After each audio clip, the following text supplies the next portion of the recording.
We look into the story of Abigail today. The main part of Abigail's story comes from 1 Samuel chapter 25, verses 2 through 42. In this chapter, we get an interesting picture because we're told in the very beginning that Samuel dies, and Samuel was the one who helped things go forward smoothly. He was the one who would advise um, Saul. And just in general, it seems as though everything would go forward smoothly because of his presence and his calming nature and his connection with God and his ability to speak to power. And when he dies, there's this immediate concern. How will things be now for the people of Israel? Will everything go smoothly? Who's going to be there to speak to these men who sometimes take control too quickly and make rash decisions? And so we have this character named Abigail who shows up out of nowhere, it seems, and she becomes the hero of this story.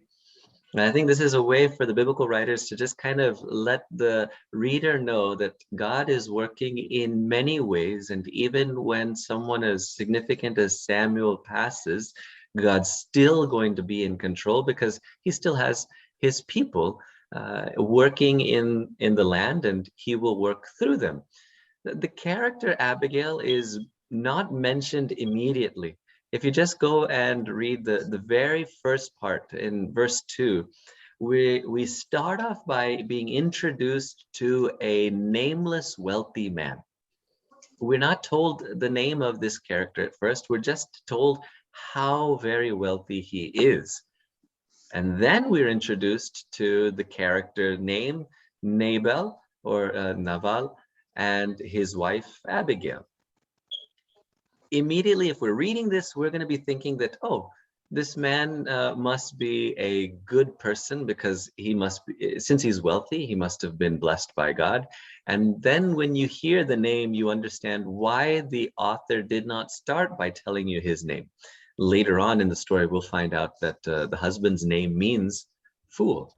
And so we have a rich person who seems to be the main character, but he is in fact a fool and a rough character. And then you have the wife, and the wife is described as being intelligent and beautiful. Now, the Hebrew words the Hebrew word there for intelligent is really just tov. It means good. So she was good in every regard, and then she was also pretty. She was also beautiful to look at. So she had the mind and the appearance that made her to be a character that's completely the opposite of Nabal. Now, we know the situation, and hopefully you all have had a chance to read through this passage. You know that at this time, David comes and sends his men to Nabal to ask for some provisions, since he knows that they're shearing the sheep. Around that time is usually when they have a celebration and they have a feast. And David and his men helped take care of all of these shepherds that were under Nabal and kept them safe and made it so that they didn't have to worry about anything. And so he feels as though he should have some sort of return or gift for doing that service for Nabal. But of course, Nabal acts really crassly and says, who is David? Who is the son of Jesse? So this is in verse 10. So who told him that this is Jesse's son? So this tells us, the reader, that he does know who David is. In fact, everyone knew who David was. David was the up-and-coming new leader in the area. So people knew who David was, and so he acts as if he doesn't know who this person is. But by saying it this way, he is demeaning, he's really insulting David here. And then he makes this really rough comment. Many servants are breaking away from their masters these days. This is the future king of Israel who is being called as a runaway slave. This is how poorly Nabal speaks of David. Why should I give my food and my provisions and give it to him and his men? But this, of course, infuriates David, and David decides that he is going to come back with vengeance and strike the entire household. Now, this is the part of the story where Abigail steps in, because some members of Nabal's house told Abigail, our master, the idiot that he is, went and started saying stuff that he shouldn't have said. He's going to get us all killed. You need to intercede, or you need to do something, because there's no telling what will happen to us. Verse 18 to 21. Abigail acted quickly. She took 200 loaves of bread, 2 skins of wine, 5 dressed sheep, 5 seahs of roasted grain, 500 cakes of raisin, 200 cakes of pressed figs, and loaded them on donkeys. Then she told her servants, go on ahead and I'll follow you. But she did not tell her husband, Nabal. So the first attribute of Abigail that we can identify here that's very important for us is the fact that she intercedes. She plays the role in solving the problem that she didn't create, but that is now there. Regardless of how it happened, she doesn't waste any time in complaining about the fact that she's in this situation. She just springs into action. She is a solution-oriented person. Oftentimes, when we face a problem, there is a tendency for us to spend quite a bit of time analyzing how we got there. Now, that has its place. And there is a time where we will need to pause and figure out, why did we get into this situation? But in the moment, she does not waste any time. She springs into action. And notice the way that she tries to resolve the matter. She acts very decisively and independently. She does what she can do. She doesn't try and go and correct Nabal right now. She does what she is capable of doing. Oftentimes, this is another issue that we face. We see a problem and we tell everyone else to solve the problem. But sometimes the most important thing that we can do is the part that only we can do. A fun example of this that always strikes me is when we look at the story of Jonah. The story of Jonah has Jonah on the boat, and the storm is raging, and the sailors are trying their best to keep things under control. And finally, Jonah tells them, this is my fault. The storm is happening because of me. What is the solution?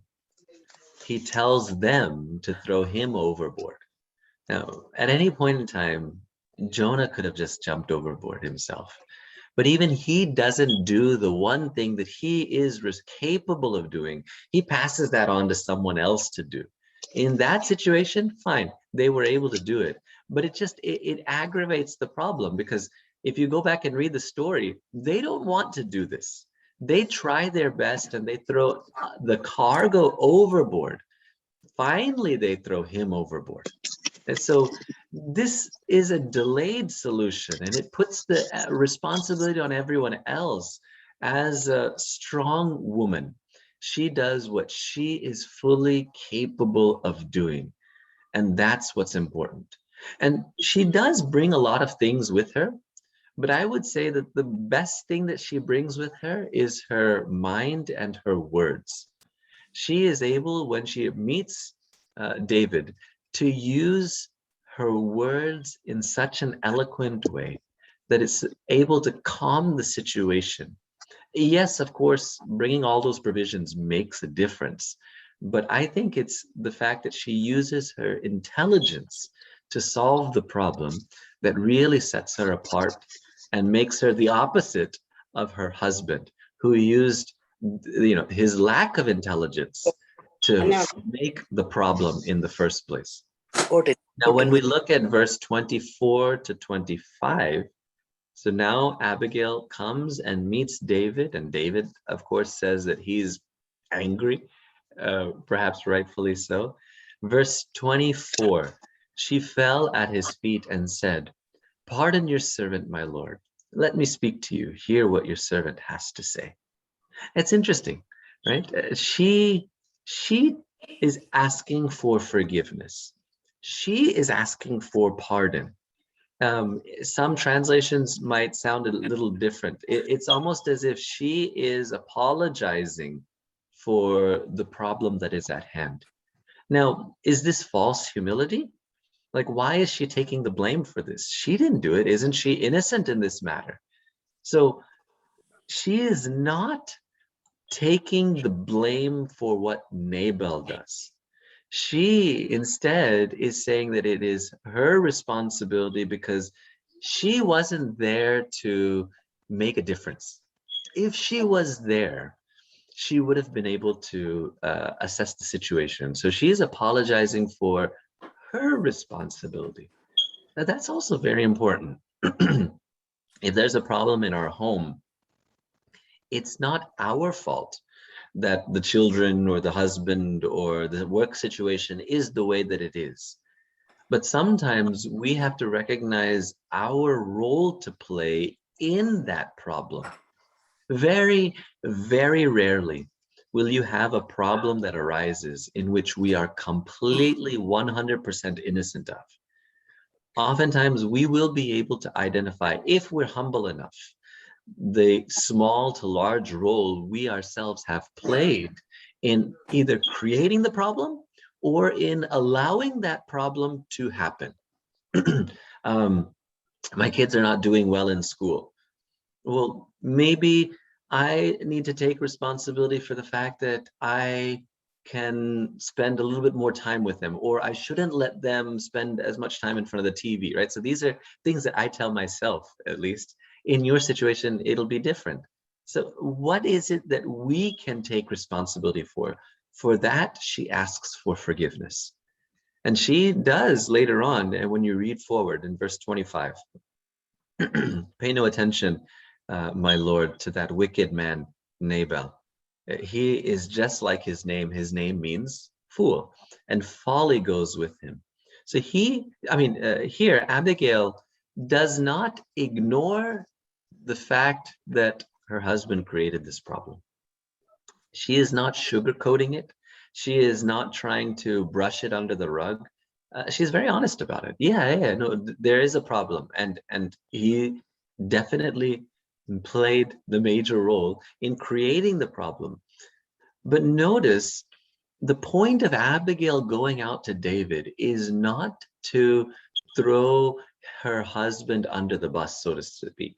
It's not to just feed Nabal to the wolves and betray her husband.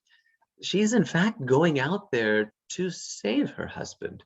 Like, as bad as he was, as completely responsible for the entire situation as he was, you see the love of Abigail here. Love perhaps for the unlovable, the kind of grace that and unconditional love that only a mother can have, that only is purely reflected in God's character. And we see that here in Abigail, and the fact that she goes out of her way and she admits that this is how he is, but she does what she can to save him, to protect him. This speaks really to her noble character. We have seen situations where there is a problem in a family and the one spouse, it doesn't feel like they're trying to create the solution. It feels like they're just trying to blame the other. And that's the only goal. If we can be convinced that the other one is a terrible, horrible person, then this first spouse would seem to be content because that's the mission. But here, that's not the mission. The mission isn't to make Nabal out to be the worst human being in the world. The mission is to rescue the entire household. And so she's not trying to badmouth. She's only saying what David already knows about Nabal and nothing more. She's not making matters worse by saying, David, he's been far worse than this before. He's made far more blunders. So I cannot see anything. just try and mute your connections if possible. Thanks. So the next thing that we can look at is how she then goes on to address David. So she goes on in verse 28 to speak very highly of David. The Lord your God will certainly make you a lasting dynasty, make a lasting dynasty for my Lord, because you fought the Lord Yahweh's battles, and no wrongdoing will be found in you as long as you live. And she keeps going. Now, the way that I've kind of phrased this is she is a person who strives to find the positive things around her. Now, this sounds like just flattering speech. She just wants to get her way. And so she's appealing to perhaps the ego of David by saying all these nice things. That's one way of thinking about it. But is it not the fact that these are all true statements too, right? It's not exactly flattery. Flattery is when you go over the top and it's a little fake. But here, these actually are all the promises that God had made to David. And so she's just noticing and recognizing and proclaiming, David, you are supposed to be a person who is going to be blessed by God. And so by saying this, she's appealing to David's innocence in this matter, not his ego. David, you need to be in keeping with the call that God is going to have for you. You're about to be the leader of Israel one day. And so therefore, you don't want blood on your hands. You don't want the guilt of rash decision-making on your hands. Pause. Take a moment to be the person that you know God has hoped and planned for you to be. That she's able to see and bring out the best qualities in David. That is a wonderful quality trait for any human being, to be able to come to someone who means trouble, and you can try and put them in their place, or you can try to get them to appeal to their best qualities and make the other person better than they were. Abigail not only saves the day for her family, but she also saves the day for David, because she enables David to not take the path that leads towards death and destruction, where David is the one who ends up becoming the sinner. David now is being shown a higher path, a better road to take, because of the speech, because of the positive way in which Abigail talks to him. And not only that, you see the sense of how far-sighted she is. She's not just thinking of the near term. She's not just saying, hey, today don't do this one thing. No, she's setting the groundwork for the future. She says later on, when you get into power, in verse 31, and when the Lord your God has brought my Lord success, remember your servant. So when you get to that position of authority and power, she's very smart. She uses this as an opportunity now to get a favor from David. She's saved David from taking the wrong path, and she's now saying, now that I've prevented you from going down that way, why don't you please remember me, and hopefully our family will be benefited from it. So she's has everyone in mind here as she's going about and doing this task. It's a very selfless act, I would say. Though the words immediately convey your servant, it's probably not that she's considering only herself. If she were really only that selfish, this story wouldn't have happened. Because if you go back and read it, David is only going to kill all the men in the household. She was safe. She would have been fine. And she would have been a very, very wealthy woman, because she would have now been in charge of everything. But that's not the route she's taking. She's very far-sighted, and she is not fixated on the present situation. She's not overwhelmed by the current problem, but she's already anticipating and looking forward to even further future solutions. So when we continue on, we see that David is thoroughly impressed by the way she speaks to her. David, in fact, starts worshiping because of the way Abigail is acting. Now, remember, this is all in contrast to the fact that Samuel died. So Abigail in this story is almost like the replacement for the prophet of Israel. And the role that she plays is similar to the role that Samuel played, because now David is turning to God. And David in verse 32 says, "Praise be to the Lord, the God of Israel, who have sent you today to meet me." So God sees Abigail as a divinely commissioned person sent by God to him. "May you be blessed for your good judgment, for keeping me from bloodshed this day and from avenging myself with my own hands. Otherwise, as surely as the Lord, the God of Israel lives, who has kept me from harming you, if you had not come quickly to meet me, not one male belonging to Nabal would have been left alive by daybreak." And so you see the huge transformation that takes place in David's life, the power that one woman can have in the course of the history of Israel, in fact, and the formation that she has in the life and the spirituality of the future king of Israel. If we continue further, now Abigail hasn't addressed Nabal yet. Now, if there's a problem in our home, sure, we can take responsibility for our role to play in it. Sure, we can do the things that we can do about it. Okay, sure, we can find the positives all around us, but at some point, shouldn't we address the problem itself? Like how we said at the very beginning, shouldn't there be a time to figure out why did we get to where we are? It seems like this is now where we deal with that issue. When Abigail comes back, what is Nabal doing? In verse 36, he's having a banquet fit for a king. The irony of it, right? So you see the brilliance in the simplicity of the biblical writers. David is the future king, but here Nabal the fool is acting as a king by having a feast for himself in the manner that a king is deserving of. And he is completely drunk at this point. Is this the best time to approach him? No. And Abigail knows this.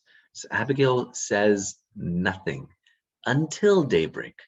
Now, she does not hide from the problem, and she discerns rather when the right time is to speak up. Oftentimes, when we are in the midst of a problem, emotions are high. It's very difficult to communicate with one another. Sometimes that's not the best opportunity to address a loved one. Sometimes you wait. You wait until things calm down, and then you bring it up. Roshan's done this with me. I've done this with her, where we will pause and let the other person calm down, and then we'll say, the way you spoke in church probably wasn't the best way of addressing the problem. Now I'm in a situation where I'm able to hear what she has to say, and it makes sense. So with Abigail, she is smart enough to know that the communication is important. And if communication is important, you don't allow your emotions, you don't allow your impetuousness and the desire to fix it immediately interrupt the importance of clearly getting the message across. She waits. Once he is sober, she tells him. Now, in our translations, it might be a little bit different as to how it's worded. Let's look at that verse. In verse 37, in the morning, when Nabal was sober, his wife told all these things, and his heart failed him, and he became like a stone. About 10 days later, the Lord struck Nabal, and he died.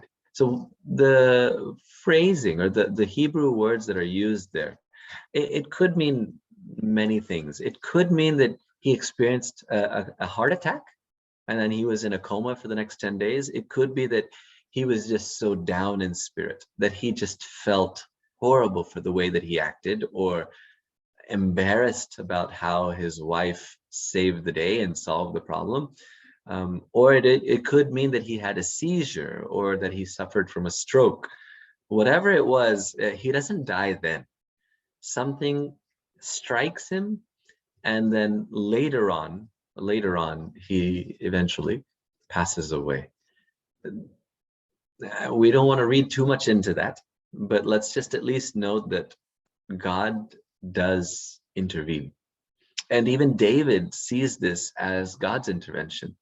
There's a verse in Proverbs that talks about don't take vengeance into your own hands. Vengeance is the Lord's. Now, it's not that God is a vengeful God, that God is super angry and he holds a grudge, but the idea is when we decide to do what's right in our own eyes, things will go wrong. If you go back and reread this story again, paying attention to some of the vocabulary that's very similar to the vocabulary in Genesis chapter 3, you'll recognize that David, if he went the path of Genesis 3, David would have done what he thought was best, and he would have taken hold of the full household and killed them, right? It would have been death. But instead, the thing that was good, David listens to that voice of her. Instead of, there's this idea of listening to the voice of Eve that Adam had in the garden and taking from the wrong advice. Here, David listens to the good advice of Abigail and does the right thing. And God does take care of what he needs to take care of. And Nabal gets what's coming to him. Nabal dies. And so now this is the end of the story, so to say. But it continues still in the fact that God still takes care of Abigail. God does not leave Abigail as a widow. Now, in the culture that we're brought up in, this seems very barbaric, and the male patriarchy kind of atmosphere and culture in the Bible might strike us as off-putting. The fact that David just comes in and says, yeah, you know what, I'm going to take you as another wife of mine. But we have to keep it within its context. In that culture, when a husband dies, the wife is on her own. It's not easy for her. Any other male can steal the property, assert authority, and just can kick her out if she's not careful. And so by being now married to David, her place is secure. Her household is secure and safe. And so this is the teaching. This is the idea that we come away from, that a woman who risks it all, who speaks truth to her husband, and who seems to now be widowed and without any hope. No, she's not without hope. God still takes care, and God steps in, and we have the final conclusion of the story. Now, we're not going to get into the nuances of David and the fact that he ends up having like 8 wives and 10 concubines, and he ends up inheriting the entire harem of Saul.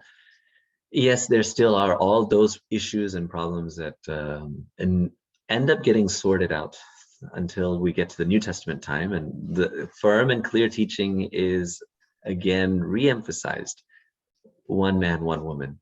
But at least in this situation, the idea is that God provides, and that God takes care of this woman who does what's right in God's eyes.